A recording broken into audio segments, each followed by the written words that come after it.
we did a tour with Ed O.G. and Rex and the Bullies. We was out here in 2012. Actually, the first time we was out here in Europe for like over 10 years.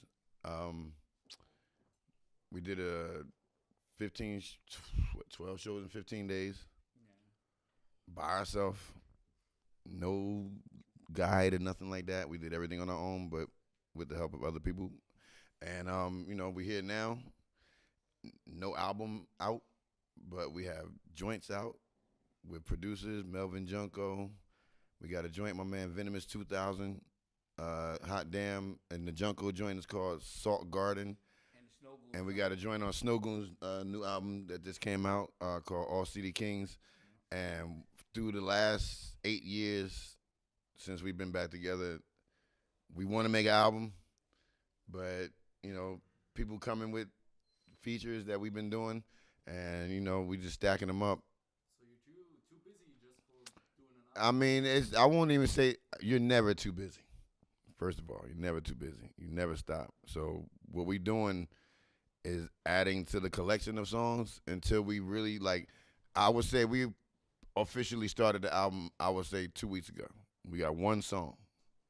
It's not like we trying to go in here and just do a record, you know what I mean? Like, we really trying to take our time and do the right thing with 2 albums that we put out prior to this one we're going to do. We got to make sure that, there's a lot of people that look at those 2 albums in the same way, but differently, sonically, musically. So we got to go a whole fucking step further to, show people what we did in the last time we did the second album. We're trying to not keep up, or catch up. We're just trying to deliver what we do. So it's not going to be a bunch of collaborations on the album. I'm not going to say it's not going to be none, but it's not going to be a whole bunch of them like today's artists do, and not lean on other collaborations as a crutch. That's all. Hard beats, bass lines, drums cracking, things people and artists abandoned through the years, where when they hear an inkling of it today, they like excited because everybody really still want that kind of hip hop. And, it's sad that the younger dudes don't understand that. So here we are at this age that we at in this time today. And a lot of those people that was at the show tonight are either young or our age or in between. So they still holding on to something where, like the music I explained, we still doing songs where they can feel excited. We bringing some energy that we will hope it's dudes from our era that still do that too, but it's rare. And, a lot of dudes is either older or stopped, where we still going from where we left off from the second record, because it's something we know we can still do. So dope, because like a lot of the younger generation are still like picking up on what we are doing right now as well. So that's what's the plus and the balance. I talk to young dudes around my way. I got friends of mine that have kids that's 14, 15, like my son. My oldest son, 22, but these teenagers, the ones you got to get, because they easily get distracted. With this internet, is helping them to understand. Like my son, I didn't think he would latch on to it so good, because like that NWA movie, when it came out, he was so fascinated with that because he played Grand Theft Auto. And when you play Grand Theft Auto, all the radio stations on there. So it's all West Coast music mostly. And when he watched the movie, I told him to pay attention to the movie. I said, all the music they listening to is from where we from. And he was like, why? I said, because everybody had to start in hip-hop. I made him watch Hip Hop Revolution, and he saw it then where the MCs from the West Coast was like, we didn't have no Curtis Blow, Grandmaster Flash. No, it wasn't one Curtis, that they could say started something in L.A. or in the West Coast, because like that movie, they listening to EPMD in the movie. They listening, but now he's listening to George Clinton. He paying attention to a lot of stuff, and I'm introducing him into my world where now he's by himself coming to me. What you know about this with his tablet? This KRS-One, Boogie Down Productions, Bridges Over video, original video at the damn, I'm like, wow, like, okay, let me show you this. Let me show you this then. Let me show you something. I grab his tablet. I play MC's Act Like They Don't Know. I let him hear the whole song, and when it got to I Reside Like Artifacts, he's like, wait, daddy, why he say your name? Why he say our name? I said, I don't push nothing that we do on him. I let him just, figure it out for himself. I just sprinkle shit here and there, but he's figuring out, like, a long time ago what's whack and what's good. And he's bugging out because he know our friends are Redman. He know, so when he come over to the crib or he see him, oh, wow. Like, only thing he think Def Jam video game Vendetta. He see him in real life. He like, oh, word. Oh, I told you daddy know him. But word, like, he don't understand. He don't understand none of that. I introduced him to Busta Rhymes. I'm like, yo, listen to this. Give me some more. I played some other songs, but then I play him to Come On to Get Down song. He's like, oh, he on the song with y'all? All right, that's enough. Here, daddy just showing you something. Me, Tame, and Red started at the same time, whereas when we went out into the world and when he did his freestyle at the Sensations Club in Newark, New Jersey, EPMD was there. They put him on stage. They heard about him through people, and he got up there and ripped it. We didn't, swear to God, when he did that, we didn't see him no more for like months, like weeks. We was like, oh shit, he on his way.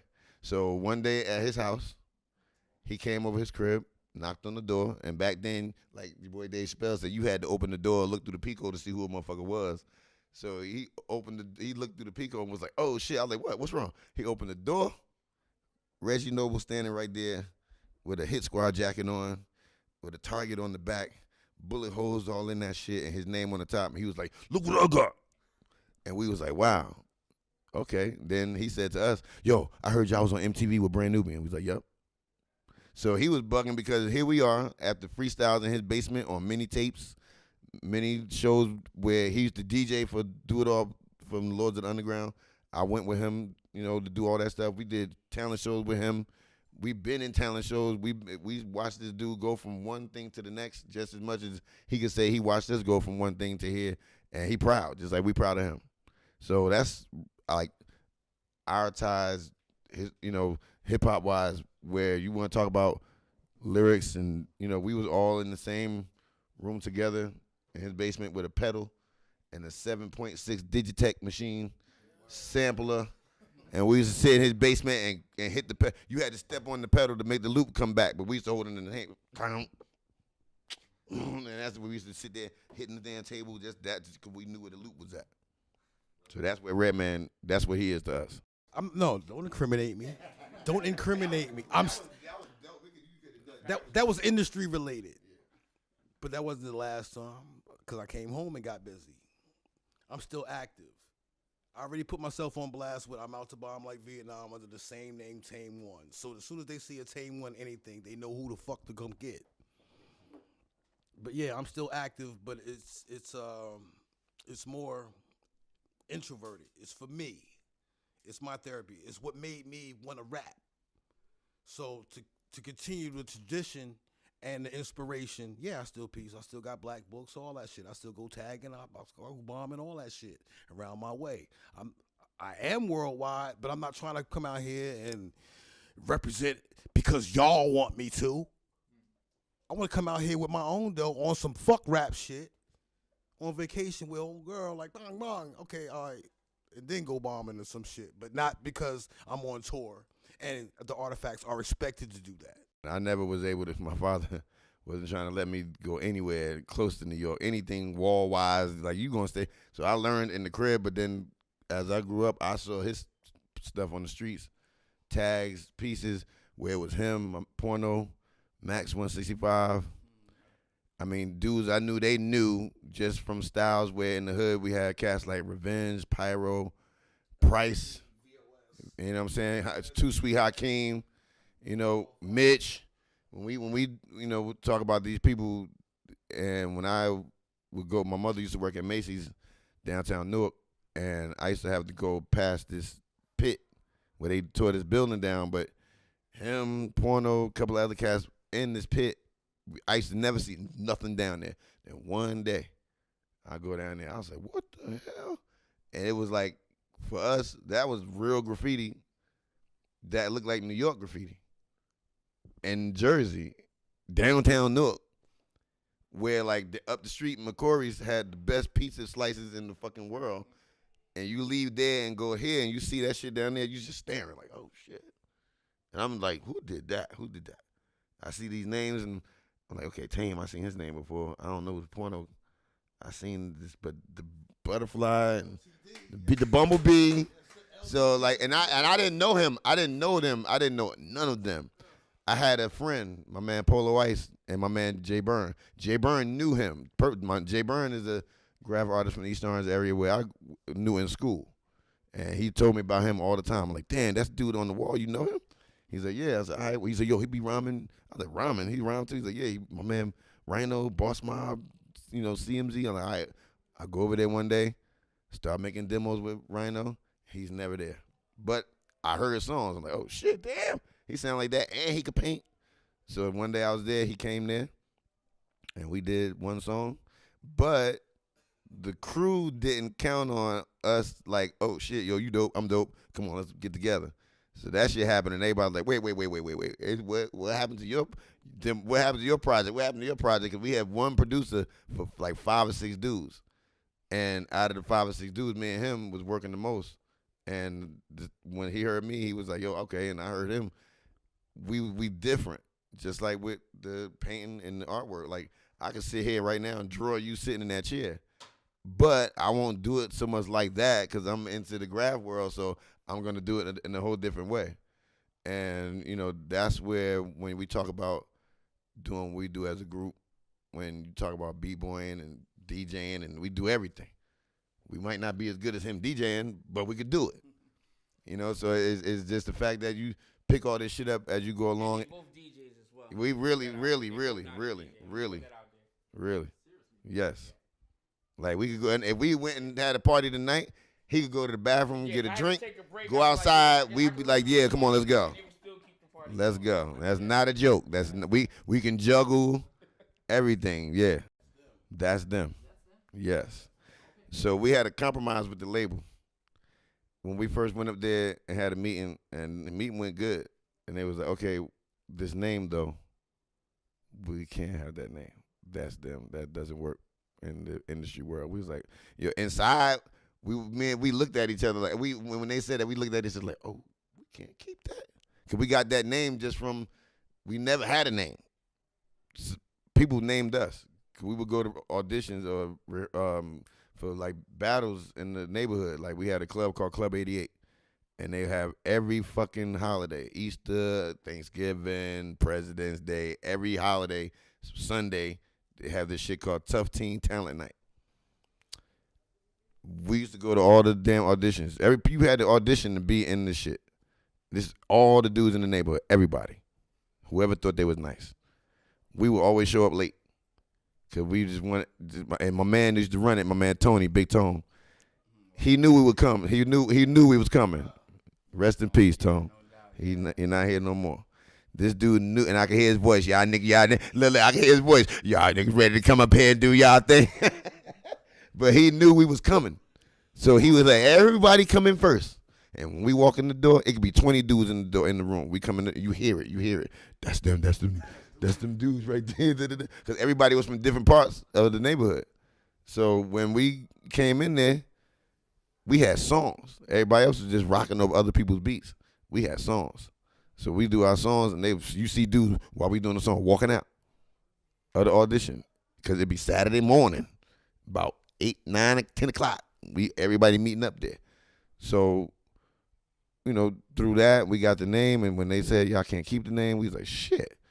We on the train going back home. We was sitting around on the train like, damn, defeated. We like, what the hell we ain't never had to go through this. So when we was sitting there riding, I looked at Tame, I was like, Artifacts. He's like,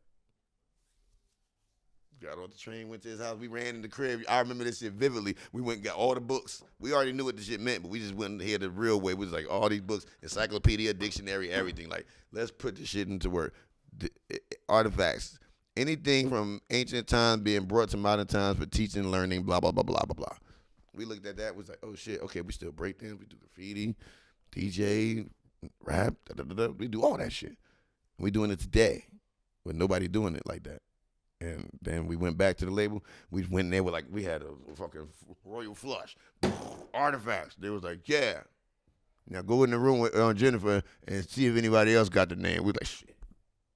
We had to sit with an hour, go through the computer, make sure nobody had Artifacts as a rap group. But it's a group right now called Artifacts. The actor Jared Leto. Why you just do a commercial for that? Fuck him. You just did a I'm not doing no commercial. I ain't finished. I ain't finished. This group is a whole movie documentary about this shit. And I'm looking at this shit, and it's called Artifacts. And every time I go on YouTube, and I put that shit in, or I go on Instagram, I put the hashtag in, I see that shit floating around in there. I'm like, what the? Like, all right, whatever. That's not, Brick City Kids came because we couldn't use the name on the record we did. We did the independent trick on everybody. We the first group to do a record on another label while still signed to a label and don't get in trouble.